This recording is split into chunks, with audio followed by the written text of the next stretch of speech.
NewsTeam, campus car theft is reaching an all-time high. Emergency stations are a thing of the past on CU's campus. From the Ides of March to March Madness, today's show has it all.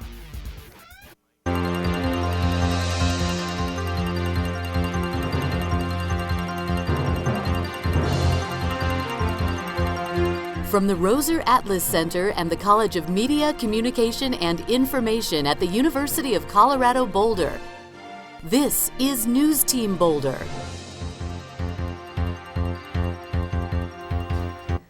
Hello, I'm Sam Sharp. And I'm Arely Mora. The police may be getting easier on puffing, otherwise known as leaving your car running on cold mornings. A bill awaiting the governor's signature would make puffing legal, but only for vehicles that start remotely. The original legislation meant to protect car owners from vehicle theft, though it was not very well enforced, only gave 50 puffing tickets were issued last year. Regardless of how you start your vehicle, it is wise to keep it locked. Over the weekend, the CUPD sent out a campus-wide email regarding a string of attempted motor vehicle thefts.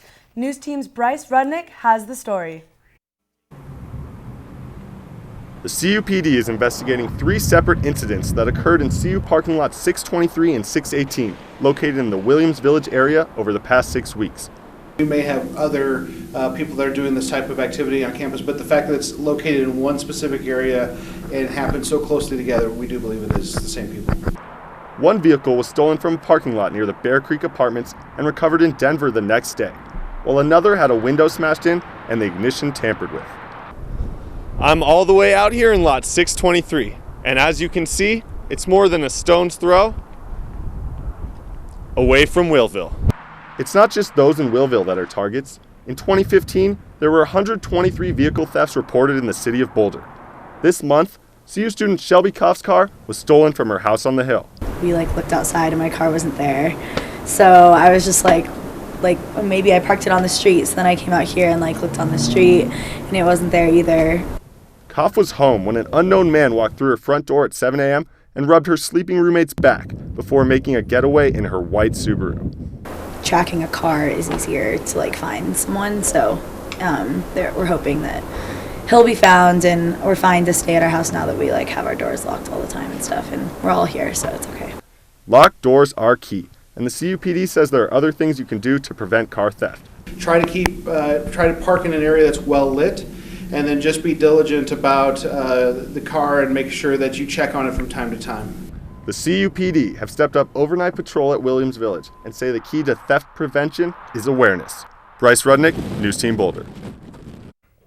If I went outside and couldn't find my car, I'd freak out.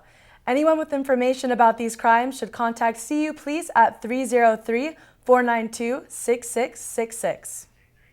Has technology made us safer on campus? Bree Thomas has more on the story.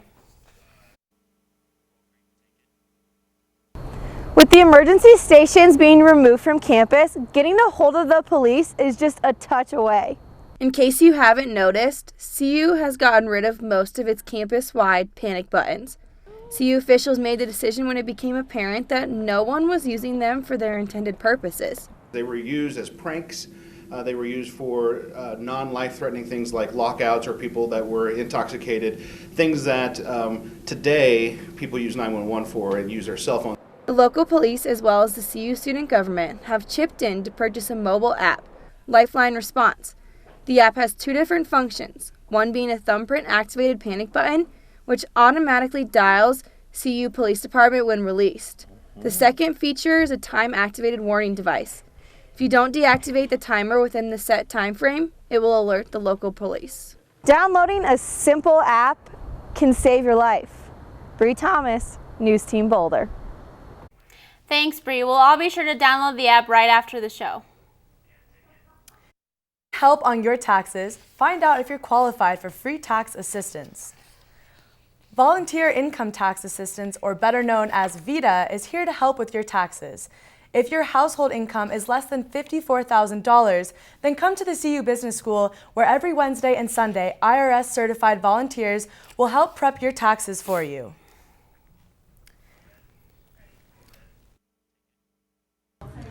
Well, this is the CU Boulder VITA site, and VITA is an IRS program to organize volunteers to do income tax returns for low and moderate income people, designed to help people who would probably get the earned income credit. Make sure you don't miss the opportunity by April 6th deadline. For more information on what to bring to your session, go to coloradovita.org. Drugs and wilderness don't always mix. An 18-year-old CU student went missing while camping in the West Magnolia area in Netherlands at 3 a.m. on Monday due to an incident involving drugs. At 10 a.m., the Netherlands Police Department was contacted, and before they could send out a search and rescue team, the woman made her way back to camp. The incident left the student with substantial wounds to her legs. She was then flown to a Denver hospital by helicopter. Between work, class, and friends, fewer millennials are finding time for organized religion, but they're still getting their spiritual fix. NewsTeam's Barrett Vickery has more. These are the navigators. The students here are discussing the Bible. CU senior Devon Campbell has been a navigator for 5 years. It's just really refreshing and uplifting and encouraging, and I think it's been something that's been just the case since I've started the Navigators. Devon isn't the only student who includes a campus ministry at the center of social life. With over 30 similar groups on campus, there are lots of options. But most buffs don't participate. According to the Campus Climate Survey, 46% of CU students don't feel like they belong to a community. It's obvious that campus ministries provide students with strong community support, so why don't these organizations have more members? There's more than 5 student ministries within 200 yards of campus, but that doesn't mean more millennials are going to church. This millennial move is a larger trend. According to a Pew Research poll, millennials are simply less religious than other generations. Just 27% of young people say they attend a religious service. In contrast, over half of baby boomers say that they attend a religious service every week. Lord, I pray that we would seek to have fellowship together. Churches are adapting to this trend by offering more options to non-religious millennials. Everything from free yoga classes to feeding the homeless, centering prayer, meditation, and it's aimed at those who identify as spiritual but not religious. Polls show millennials are still spiritual. CU senior Lincoln Samelson shares how he keeps connected. I enjoy meditation and studying and reading because Eastern philosophy doesn't require you to have any unfound beliefs. Religion on campuses nationwide is still strong, with an estimated 200,000 students involved in campus ministries. But the trend away from religion and towards religious alternatives is growing. With NewsTeam Boulder, I'm Barrett Vickery. Thanks, Barrett. Maybe we will go try out some of that free yoga. Unincorporated Boulder residents home growing their marijuana are slapped with new restrictions. The restrictions come after complaints of noise and odor growing of marijuana plants and the production of marijuana-infused products are limited to single-family residential units, with no more than a total of 6 plants allowed, with plants permitted to occupying less than 300 square feet within a home.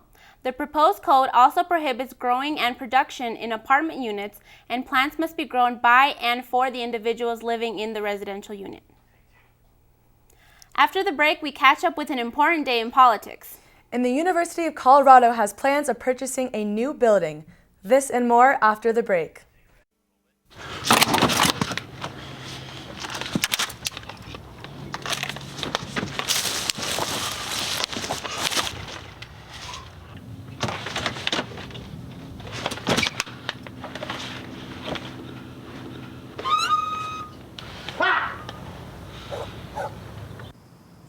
The smallest moments can have the biggest impact on a child's life.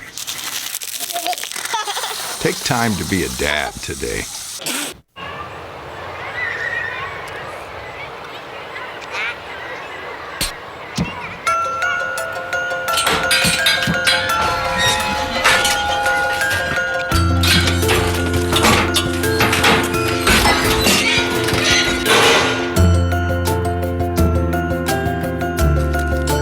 Good nutrition can lead to great things.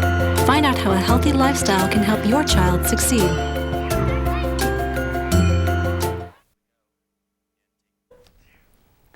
It's Super Tuesday again, but what does that mean? What is that different from the other Super Tuesdays? For today's dose of politics, we turn to our national anchor, Tristan Bombauer, for an update. Tristan? Well, it all comes down to 5 states: Florida, North Carolina, Ohio, Missouri, and Illinois. What do they have in common? By tonight, they'll have cast their vote for a presidential nominee. Today is the third in a series of Super Tuesdays, but you'd think by now Pretty Average Tuesday would be a more fitting title. Many are instead calling today Survival Tuesday, noting that today's results could knock some candidates off track on the road to receive the party nomination. CU political science professor Kenneth Bickers says this day could be a turning point for either party.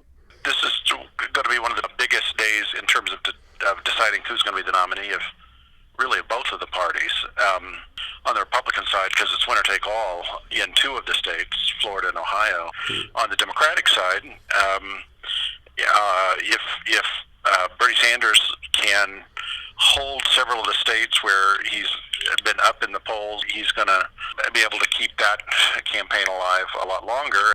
Ohio in particular is getting a lot of attention, especially since the polls indicate a tight race between candidates Don Kasich and Donald Trump. If Trump wins Ohio, this could nearly guarantee his spot as a Republican presidential nominee. On the other hand, Bernie Sanders is still lagging behind Hillary Clinton. But with last week's surprise victory in Michigan, Sanders is hoping for a repeat of that underdog magic to stay alive in the polls. I think we're going to win in Ohio tomorrow. The polls close tonight at 7, and we'll know tomorrow how the candidates fared. Tristan Bambauer, NewsTeam Boulder. Capitalism pulling at the heartstrings of consumers. A new CU-led study found wedding and funeral industries exploit consumers in the name of love. It is hard to put a dollar number on those we love without feeling guilty, even when cost-saving options are available. And said industries take advantage of this vulnerability. Those buying engagement rings, urns, or even desserts for a birthday party of their loved ones will spend more than necessary.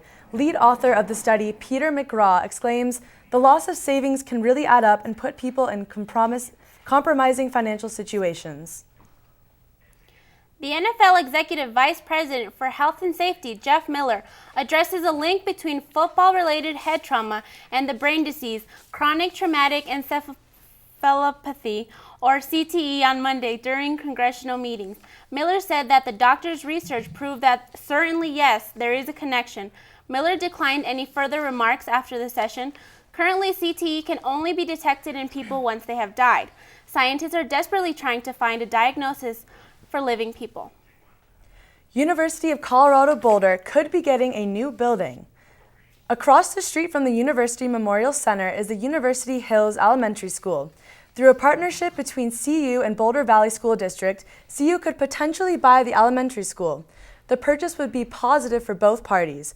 For BVSD, it could provide the money to kickstart construction for 2 new school buildings, and CU would have more space for classrooms.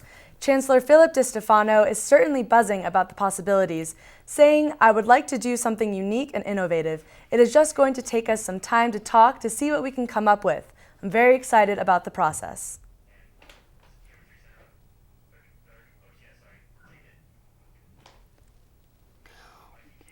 Well, that's a good thing that there's a handy underpass for students to use that if that were to happen. 5 students at the University of San Diego have been diagnosed with the mumps in recent days. The virus is highly contagious and spreads through coughing, sneezing, or close contact. 4 of the students that were infected had already been vaccinated with measles, mumps, and rubella vaccine. We spoke to Wardenberg, and luckily CU has not seen a case of the mumps in months. What we have to really be worried about is pink eye. It's painful, but easy to remedy. So wash your hands. It's been a pretty dry month so far, but we could see possibly some snow in the next few days. Emma Tretzky is here with more. Yes, we are. Coming up, how much snow can we expect? This and more after the break.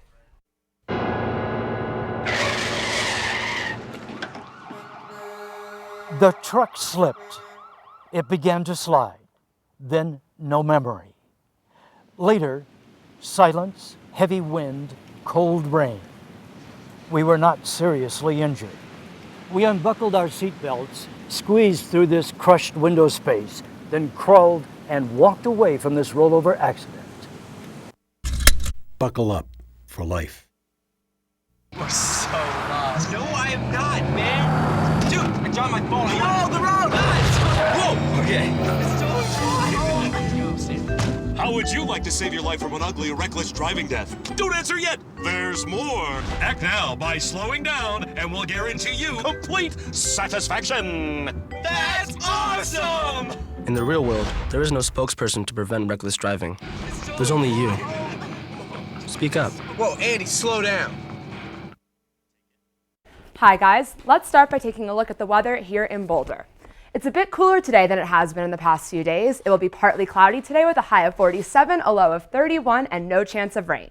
It will be pretty windy today with 20 to 30 mile per hour winds, with some wind gusts potentially reaching 40 miles per hour. Now let's take a look at the weather across the state.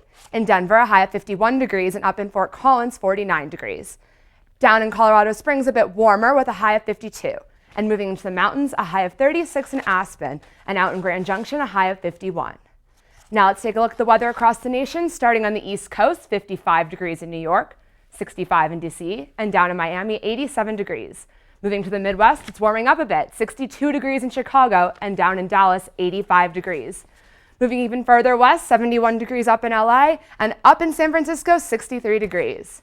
And now for our 4-day forecast. On Wednesday, clear skies with a high of 47, a low of 31, and no chance of rain. On Thursday, a high of 52, but dropping way down to 27 at night. Over the night, there is an 80% chance of snow, so expect 1 to 3 inches as the night goes on. The snow will then continue on Friday morning, but should stop by the early afternoon. Expect a high of 38 and a low of 22 on Friday.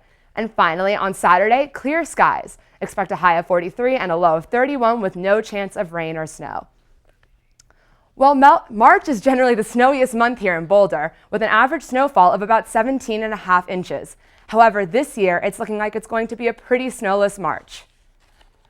While we are predicting snow on Friday, we are only expecting between 1 and 3 inches. In fact, the CU campus is looking particularly dry today, with no predicted snow for the rest of the month.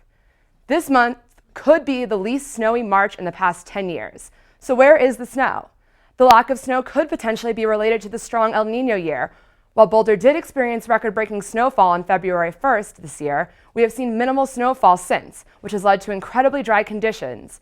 Generally, in an El Niño year, meteorologists would predict heavier snowfall in March. However, it looks like this will not be the case. In fact, if we see only 3 inches of snow here in Boulder on Friday and no snow for the rest of the month, this will be the first El Niño year in over 50 years that will see below average snowfall.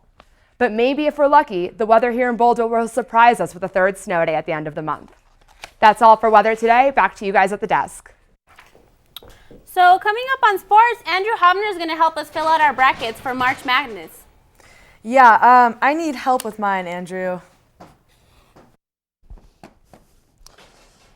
Well, I lost my monitor. I was having more trouble with that thing than Charles Barkley. Let's take a break because sports is coming up next. You don't want to miss it.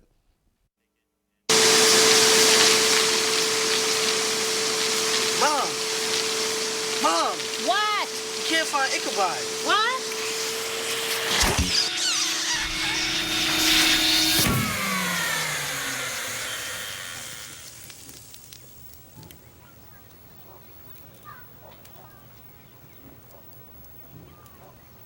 You don't have to be perfect to be a perfect parent. There are thousands of teens in foster care who would love to put up with you. Hey, how's it going? Yeah, how was your weekend? Oh, have you studied for jogging? Oh, yeah.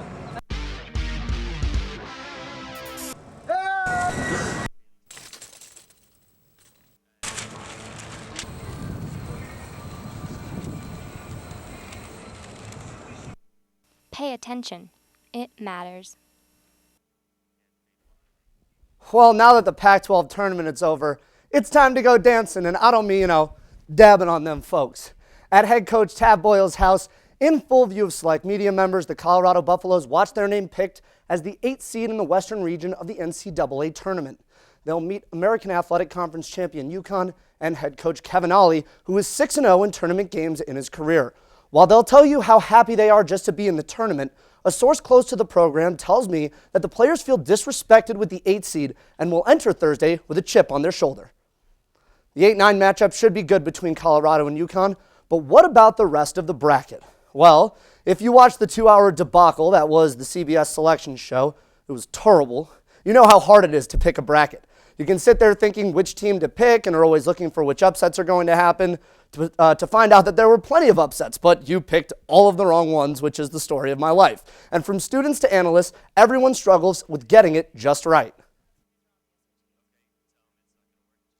Well, you know, it's fun. It's one of the best times of the year, and I mean, the Buffaloes are going to the national title, right? Well, I'm not going to put all my eggs into that basket yet. Warren Buffett says he will give $1 billion to anyone who gets a perfect bracket. Your odds are 1 in 9.2 quintillion. So you're saying there's a chance. Now let's look at the table and the monitor behind me here. Colorado may have bowed out of the Pac-12 tournament early, but they are still hungry and feel they have something to prove in this tournament.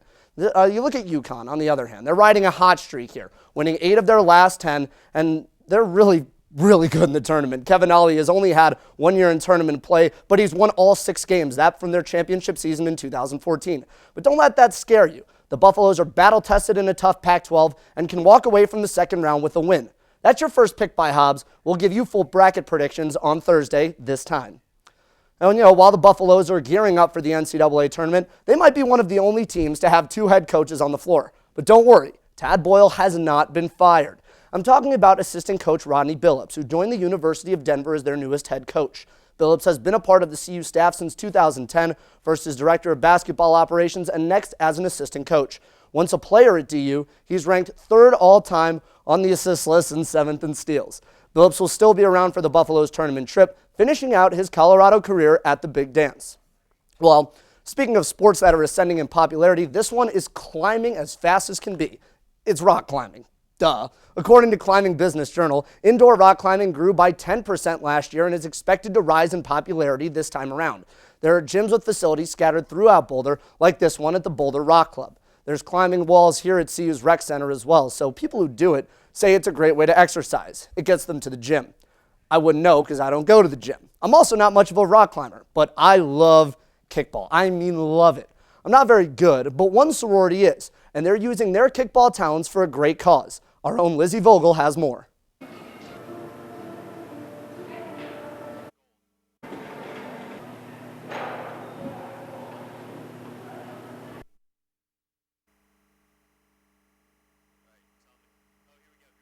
Kickball team, this sorority, man, they know how to play it.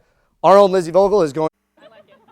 This past Sunday, the University of Colorado Boulder's Greek community came out to support one sorority's fight to ensure that one of their own sister's biological sister's memory lives on. CU's Kappa Kappa Gamma held their annual spring philanthropy and inner Greek kickball tournament at the Kittredge Fields to raise money for the Samantha Remington Angel Heart Foundation, which looks to aid those struggling with paying medical bills and other medical expenses. And this year we had one of our sisters, Cassie Remington, stand up and talk about her sister's foundation. And we ended up voting as a chapter, and almost everyone chose her sister's foundation.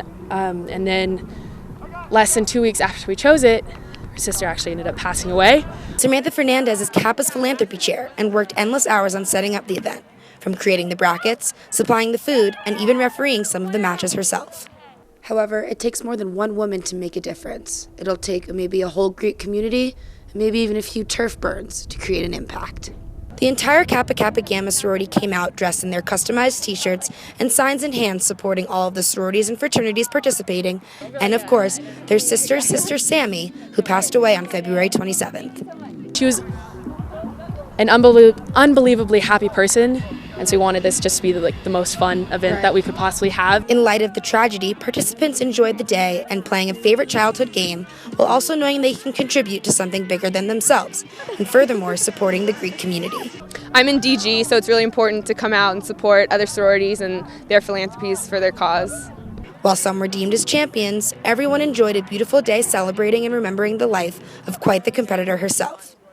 Money is flowing in from CU's Greek community as well as from families and friends around the country. And even though she is gone, her graciousness and spirit will live on. With NewsTeam Boulder, I'm Lizzie Vogel. Thanks, Lizzie. Our thoughts at NewsTeam are with the Remington family, and if you would like to donate to her cause, check out SammyAngelHeart.com. Now, the last thing I want to talk about is this whole NFL and CTE issue. It's about time that the NFL finally acknowledged the fact that you can have chronic brain damage from playing this sport. The athletes deserve to know, and it's essentially false advertising if you do not tell people about it. Now, As a fan, I still love football. I still will probably watch. But the one thing you really hate to see is these devastating hits in which players barely get up. They writhe in pain on the field, and you have no idea what kind of trouble that might give them down the road. The 85 Bears 30 for 30 said it perfectly, that this is something that is not to be trifled with. And that's all I really have for sports. That's my one take. Ladies, I hope I helped over there. How are those brackets looking? Well, I mean, mine isn't done yet, but, you know, what can you do? You know what? It can wait, because up next, Mother Teresa will be canonized as a saint. And the Boulder Daily Camera celebrates an anniversary. It gives a little-known fact about one of its biggest authors in literature. Find out who it was.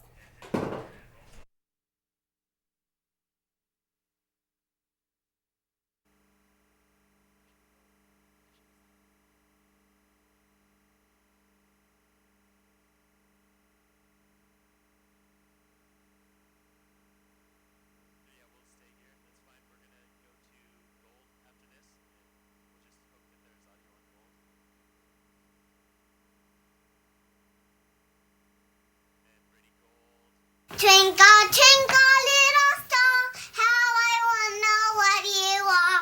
Up above the world so high, like a diamond in the sky. Twinkle, twinkle. The odds of a child being in a Broadway show are 1 in 11,000. The odds of a child being diagnosed with autism? 1 in 166. The odds say it's time to listen. To learn the signs of autism, visit autismspeaks.org.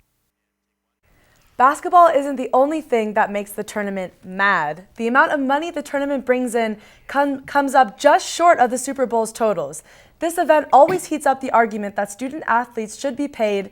If 10% of last year's totals were split among the teams involved, each player would have walked away with $79,000. Mother Teresa, who was a nun that dedicated her life to helping the poor in India, will become a saint this year. Pope Francis announced that she would become a saint in December after the second miracle attributed to her. Mother Teresa has been awarded a Nobel Peace Prize in 1979. Even though there is a requirement for waiting 5 years after the person's death before they can be canonized, Pope John Paul II waived that and opened that less than 2 years after her death. In 1997, the process will be complete, and she will be an official saint September 4th. Even the best of us struggle sometimes. Stephen King was turned down by the Boulder Daily Camera 40 years ago. Yes, the Stephen King wrote a letter to the Daily Camera back in 1974. The letter was unsolicited. He was denied the chance to review a film for the newspaper. So for those of us graduating with no jobs lined up yet, don't worry, you're in good company. Have you ever wondered just how long we sit in traffic? According to the 2015 Traffic Scorecard for Transportation Analytics from INRIX, commuters across the U.S. spent more than 80 billion hours sitting in traffic. The city that won the most hours wasted in traffic was Los Angeles, followed by Washington, D.C., San Francisco, amongst others. Luckily, Colorado hasn't made the list yet. That's all we have for today. Thank you for watching. Join us again on Thursday.